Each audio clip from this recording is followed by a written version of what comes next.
দ্বিতীয় কথা, যেভাবে পুকুরগুলোকে বুঝিয়ে জলাশয়গুলোকে বুঝিয়ে অবৈধ নির্মাণ করছে, এর সম্পূর্ণ দায়ভার কেএমসি তথা প্রশাসন সরকারকে নিতে হবে। তৃতীয় কথা হচ্ছে, যারা এই অবৈধ কাজের সাথে যুক্ত, শুধুমাত্র প্রমোটারকে অ্যারেস্ট করিয়ে মানুষকে ভুলিয়ে দেওয়া যায় না। যে জনরোষ জনবিক্ষোভ তৈরি হয়েছে সেটাকে প্রমোশন করা যায় না। সেটাকে যদি আটকানো যায় তাহলে যারা এই অবৈধ কাজের সাথে যুক্ত তাদের প্রত্যেককে গ্রেফতার করতে হবে। সে তার মধ্যে বড় রেজিগনেশন কেউ আসতে পারে, সেটা আসলেও সেটা দেখার দরকার নেই। চতুর্থ হচ্ছে, যারা ক্ষতিগ্রস্ত হয়েছে, যাদের বাড়ি মারা গিয়েছেন, তাদেরকে উপযুক্ত পরিমাণে ক্ষতিপূরণ দিতে হবে। পঞ্চম, এখানে যাদের অনেকের সাথে কথা বললাম, তাদের বাড়ি ভেঙেছে, তারা তাদের বাড়ির মহিলা সদস্যদেরকে অন্য জায়গায় রেখেছে, আত্মীয়র বাড়ি পাঠিয়েছে, কিন্তু এই দায়িত্ব সম্পূর্ণ সরকারকে নিতে হবে। তাদেরকে শেল্টার হাউসে এখন রাখতে হবে, তাদের সমস্ত দায়ভার নিতে হবে। যতক্ষণ না পর্যন্ত যেখানে রিকভারি হচ্ছে ততক্ষণ পর্যন্ত সরকারকে দায়ভার নিতে হবে। পঞ্চম, আমাকে একটা কথা বললেন, ওখানকার মহিলার ছিলেন যে তাদেরকে নাকি এখান থেকে উঠে যাওয়ার নোটিশ দেওয়া হয়েছে, বা বারবারই বলা হচ্ছে এখান থেকে তাদেরকে চলে যেতে। সে কারণটা খতিয়ে দেখার জন্য এখানে যিনি ডিসি স্যার আছেন তাকেও বলেছি, আরো যারা দায়িত্বশীলেরা আছেন তাদেরকে বলেছি এই বিষয়গুলো দেখার জন্য। ঘটনাচক্রে এটা রমজান মাস, অনেকে এখানে রোজাদার আছেন, তাদের দেখভাল করাটাও প্রশাসনের একটা কর্তব্যের মধ্যে পড়ে, সেটাও দেখার দরকার। ওখানে যারা ছিল তারা ম্যাক্সিমাম শ্রমিক শ্রেণীর মানুষ ছিলেন। এমন একটা কথা হচ্ছে, ইললিগাল সাথে সাথে যে মেটেরিয়াল দেওয়ার কথা সেগুলো ঠিকঠাক দেয় না। এইগুলো যাদের কন্ট্রোল করার দরকার তারা এখান থেকে কাটমানি ঘুষকে এই ধরনের করছে, আর এর সাফার হচ্ছে গরিব সাধারণ খেটে খাওয়া ঝুপড়ির মানুষেরা। এটা মেনে নিয়ে যায় না।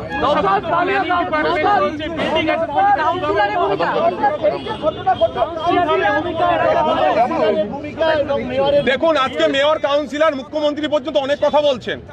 আমরা জানি কেএমসির আন্ডারে কোনো বাড়ি রিপেয়ার করতে গেলেও যদি কেএমসিকে না জানিয়ে করা হয়, সেখানে কাউন্সিলরের লোকজন পাঠিয়ে, প্রশাসনকে প্রয়োজনকে পাঠিয়ে পুলিশকে বন্ধ করে দেয়। একটা 5-6 তলা বাড়ি হচ্ছে, এখানে কাউন্সিলর মেয়রের কাছে খবর যায় না। এটা ভাবা, যদি আমরা ভাবি বা আমাদেরকে যদি ভাবায়, আমাদেরকে ভুল ভাবাচ্ছে। এখান থেকে কাটমানি উঠেছে, কাউন্সিলর থেকে শুরু করে ঊর্ধ্বতনরা নিশ্চিতভাবে তাদের কাছে টাকা পৌঁছেছে, সেই জন্য এত রাস্তার সময় বাড়ি বানাতে পেরেছে এই ইললিগাল জায়গায়। আমরা জানি এই যে রাস্তা যেখানে আমি গিয়েছিলাম, 4-5 ফুটের গলি, ওর ভিতরে কিভাবে একটা 5 তলা বাড়ির পারমিশন তো দূরের কথা, কিভাবে তৈরি হচ্ছে। এখানে যারা নির্বাচিত জনপ্রতিনিধি তারা কি করছেন, যে ইললিগাল কাজটা হচ্ছে, তাদের কাজটা কি? মানুষের ভোটে জিতেছে না জিতেছে সে পরের প্রশ্ন, কথা পরের প্রশ্ন, ভোট লুট হয়েছে সেটা পরের প্রশ্ন, কিন্তু তার হাতে যখন এখন সার্টিফিকেট আছে, তার কাজটা হচ্ছে যে এখানে কোনো ইললিগাল কাজ হলে সেটা সর্বপ্রথম তার দরকার হচ্ছে আটকানো। এখানকার মানুষের সাথে কথা বললাম যে অনেকবার এই বিষয়ে তাকে জানানো হয়েছে, থানাতে পর্যন্ত নাকি জানিয়েছে। দুঃখের বিষয়, সেখান থেকে কোনো উপযুক্ত ব্যবস্থা গ্রহণ করেনি। যদি উপযুক্ত ব্যবস্থা গ্রহণ করত তাহলে আজকে এই দিন দেখতে হতো না। আমি ওনাদেরকে আশ্বস্ত করেছি, বলেছি ধৈর্য ধরুন। এখন এটা নিয়ে আমি রাজনীতি করছি না, আর করবও না। কিন্তু দুঃখের বিষয়, যদি এদের সাথে অন্যায় হয়, এরা যদি না বিচার পায়, তাহলে কিন্তু আমাদেরকে আগামী দিনে ভাবতে হবে এটাকে নিয়ে কি করা যায়।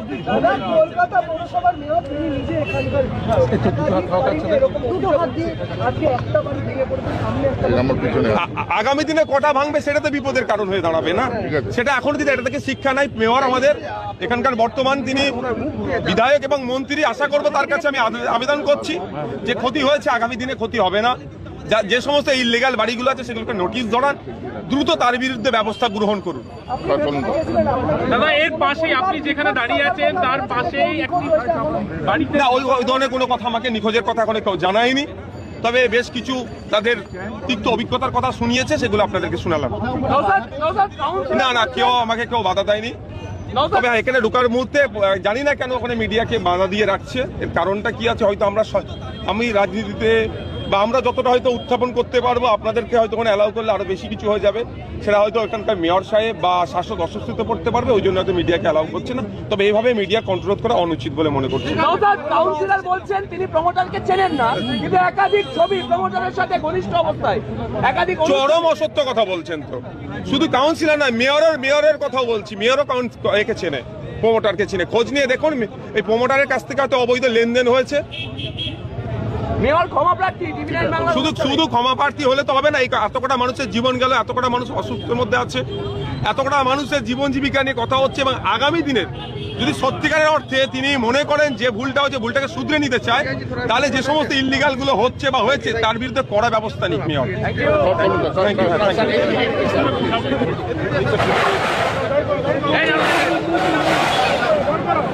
তো ঠিকঠাক করে সরকারের পক্ষ থেকে যে উদ্ধার কার্য চালানো দরকার সেটা ধীর গতিতে হচ্ছে, আরো দ্রুত গতিতে হওয়া দরকার।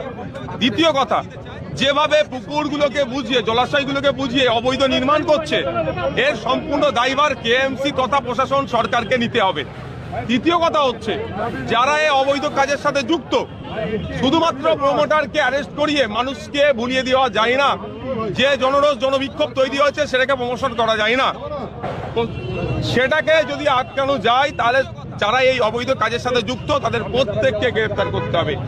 সে তার মধ্যে বড় রেজিগনেশন কেউ আসতে পারে, সেটা আসলেও সেটা দেখার দরকার নেই। চতুর্থ হচ্ছে, যারা ক্ষতিগ্রস্ত হয়েছে, যাদের বাড়ি মারা গিয়েছেন, তাদেরকে উপযুক্ত পরিমাণে ক্ষতিপূরণ দিতে হবে। পঞ্চম, এখানে যাদের অনেকের সাথে কথা বললাম, তাদের বাড়ি ভেঙেছে, তারা তাদের বাড়ির মহিলা সদস্যদেরকে অন্য জায়গায় রেখেছে, আত্মীয়র বাড়ি পাঠিয়েছে, কিন্তু এই দায়িত্ব সম্পূর্ণ সরকারকে নিতে হবে। তাদেরকে শেল্টার হাউসে এখন রাখতে হবে, তাদের সমস্ত দায়ভার নিতে হবে। যতক্ষণ না পর্যন্ত যেখানে রিকভারি হচ্ছে ততক্ষণ পর্যন্ত সরকারকে দায়ভার নিতে হবে। পঞ্চম, আমাকে একটা কথা বললেন, ওখানকার মহিলার ছিলেন যে তাদেরকে নাকি এখান থেকে উঠে যাওয়ার নোটিশ দেওয়া হয়েছে, বা বারবারই বলা হচ্ছে এখান থেকে তাদেরকে চলে যেতে।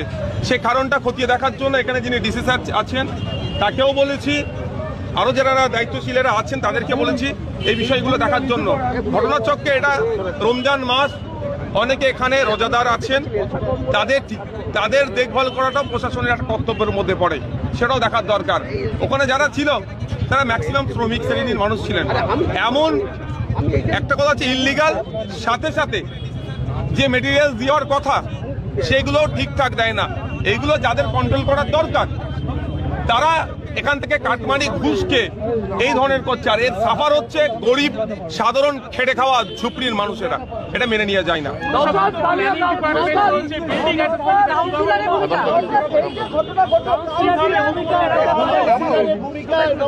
দেখুন, আজকে মেয়র, কাউন্সিলর, মুখ্যমন্ত্রী পর্যন্ত অনেক কথা বলছেন। আমরা জানি কেএমসির আন্ডারে কোনো বাড়ি রিপেয়ার করতে গেলেও যদি কেএমসি কে না জানিয়ে করা হয়, সেখানে কাউন্সিলরের লোকজন পাঠিয়ে, প্রশাসনকে পর্যন্ত পাঠিয়ে পুলিশকে বন্ধ করে দেয়। একটা 5-6 তলা বাড়ি হচ্ছে, এখানে কাউন্সিলর মেয়রের কাছে খবর যায় না। এটা ভাবা, যদি আমরা ভাবি বা আমাদেরকে যদি ভাবায়, আমাদেরকে ভুল ভাবাচ্ছে। এখান থেকে কাটমানি উঠেছে, কাউন্সিলর থেকে শুরু করে ঊর্ধ্বতনরা নিশ্চিতভাবে তাদের কাছে টাকা পৌঁছেছে, সেই জন্য এত প্রাসার সময় বাড়ি বানাতে পেরেছে এই ইল্লিগাল জায়গায়। আমরা জানি এই যে রাস্তা যেখানে আমি গিয়েছিলাম, 4-5 ফুটের গলি, ওর ভিতরে কিভাবে একটা 5 তলা বাড়ির পারমিশন তো দুয়ারের কথা কিভাবে তৈরি হচ্ছে। এখানে যারা নির্বাচিত জনপ্রতিনিধি তারা কি করছেন, যে ইল্লিগাল কাজটা হচ্ছে, তাদের কাজটা কি? মানুষের ভোটে জিতেছে না জিতেছে সে পরের প্রশ্ন, কথা পরের প্রশ্ন, ভোট লুট হয়েছে সেটা পরের প্রশ্ন, কিন্তু তার হাতে যখন এখন সার্টিফিকেট আছে, তার কাজটা হচ্ছে যে এখানে কোনো ইল্লিগাল কাজ হলে সেটা সর্বপ্রথম তার দরকার হচ্ছে আটকানো। এখানকার মানুষের সাথে কথা বললাম যে অনেকবার এই বিষয়ে তাকে জানানো হয়েছে, থানাতে পর্যন্ত নাকি জানিয়েছে। দুঃখের বিষয়, সেখান থেকে কোনো উপযুক্ত ব্যবস্থা গ্রহণ করেনি। যদি উপযুক্ত ব্যবস্থা গ্রহণ করত তাহলে আজকে এই দিন দেখতে হতো না।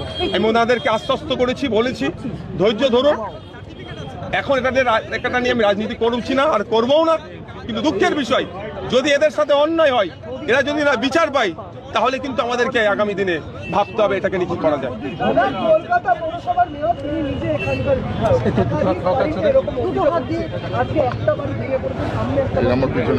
আগামী দিনে কটা ভাঙবে সেটা তো বিপদের কারণ হয়ে দাঁড়াবে না, সেটা এখন দিনে এটা থেকে শিক্ষা নাই। মেয়র আমাদের এখানকার বর্তমান তিনি বিধায়ক এবং মন্ত্রী, আশা করব তার কাছে আমি আবেদন করছি যে ক্ষতি হয়েছে, আগামী দিনে ক্ষতি হবে না।